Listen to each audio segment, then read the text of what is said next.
Drama serial دوبارہ، ایسی عورت کی کہانی جسے شوہر کی موت نے زندہ کیا۔ ڈرامہ دوبارہ میں شوہر مرا ہے میرا، میں تو نہیں مری۔ ڈرامہ سیریل دوبارہ کی کہانی میں مہر النساء مہرو کا کردار پاکستانی معاشرے کی بہت سی دقیانوسی روایات اور خیالات کو چیلنج کر رہا ہے۔ یہ ڈرامہ ایک ایسی لڑکی کی زندگی کی کہانی پر مبنی ہے جو کم عمری میں اپنے شوہر سے بڑی عمر کے شخص کے ساتھ شادی کے بعد اپنے شوہر کی مرضی کے مطابق زندگی گزارنے پر مجبور ہوتی ہیں۔ کیسے کپڑے پہننے ہیں، کیسا میک اپ کرنا ہے، کہاں جانا ہے، کس سے ملنا ہے، یہ فیصلہ بھی وہ نہیں کرتی بلکہ اس کا شوہر کرتا تھا۔ ایسے میں بہت سے خواب اور خواہشیں اس کے دل میں ہی دفن ہو جاتی ہیں۔ اپنی آدھی زندگی ایسے شخص کے ساتھ گزارنے کے بعد جب مہرو کے شوہر ہدایت اللہ کا انتقال ہو جاتا ہے تو وہ خود پر بےودگی کو طاری نہیں ہونے دیتی بلکہ اپنے انداز میں ایک نئے ڈھنگ سے اپنی زندگی کو جینا شروع کرتی ہے۔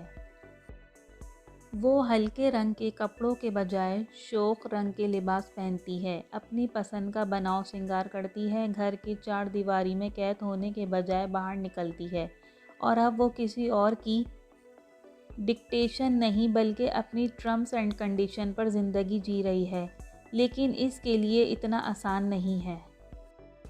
گھر والے، رشتہ دار، دوست، ہر کوئی اس کی بدلتی ہوئی شخصیت پر حیرانی کے ساتھ طنزیہ جملے کستا ہے۔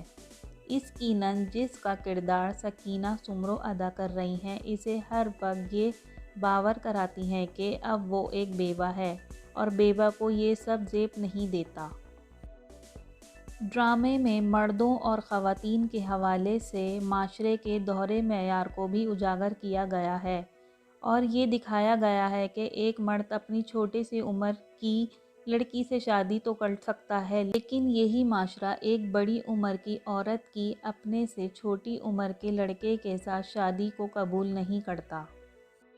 اس ڈرامے کی رائٹر ثروت نذیر سے گفتگو کی ہے اور یہ جاننے کی کوشش کی ہے کہ انہیں مہر النساء کا کردار لکھنے کی ضرورت کیوں محسوس ہوئی۔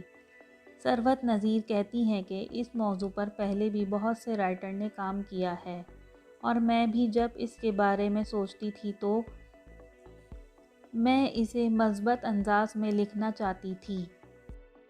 ثروت نذیر نے بتایا کہ ہمارے معاشرے میں عورت کی عمر کو لے کر بہت سے دوہرے معیار ہیں، تو مجھے لگتا تھا کہ ہمارے مذہب میں تو ایسا کچھ نہیں ہے، تو ہم کیوں اسے اتنا منفی سمجھتے ہیں؟ اگر لڑکی کی عمر لڑکے سے زیادہ ہو تو ہم چونک جاتے ہیں۔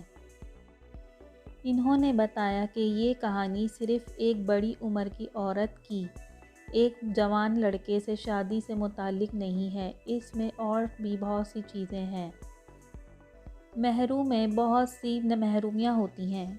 جب اسے آزادی ملتی ہے تو انہیں خواہشوں کو پورا کرنا چاہتی ہے۔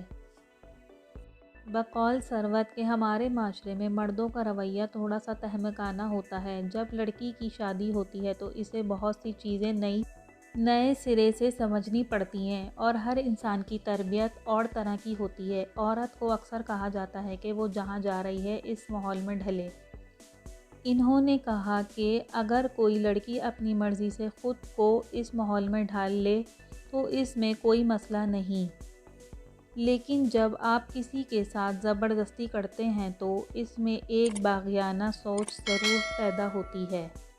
اس سوال کے جواب میں مہرو نے اپنے شوہر کی زندگی میں ہی اپنے لیے آواز کیوں نہیں اٹھائی؟ ثروت نے کہا کہ بعض اوقات انسان جس ماحول میں رہ رہا ہوتا ہے اس کی سوچ بھی ویسی ہی ہو جاتی ہے۔ آپ محدود پیمانے پر سوچ رہے ہوتے ہیں اور جب وہ بندش ختم ہوتی ہے تو آپ کی سوچ میں بھی ایک تبدیلی آ جاتی ہے۔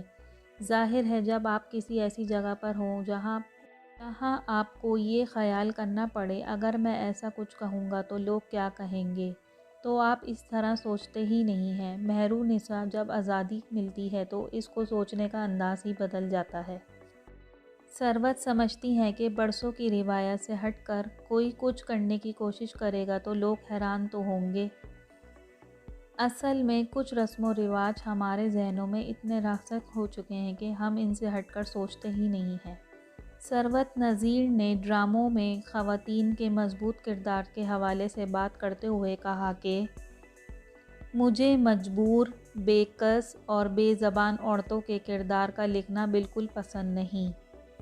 مہرو کا کردار ایک بہت مضبوط عورت کا ہے۔ جب ان سے پوچھا گیا کہ کیا یہ لگتا ہے کہ یہ ڈرامہ لوگوں کے خیالات کو بدل سکے گا، تو ان کا کہنا تھا کہ اگر اس ڈرامے سے کوئی سوچنے پر مائل ہو جائے گا تو یہ میری کامیابی ہوگی۔ بارش کا پہلا قطرہ ہی سہی، ایک دن میں انقلاب نہیں آیا کرتا، لیکن سوچنے پر مجبور کرنا ہی ایک بڑی کامیابی ہوتی ہے۔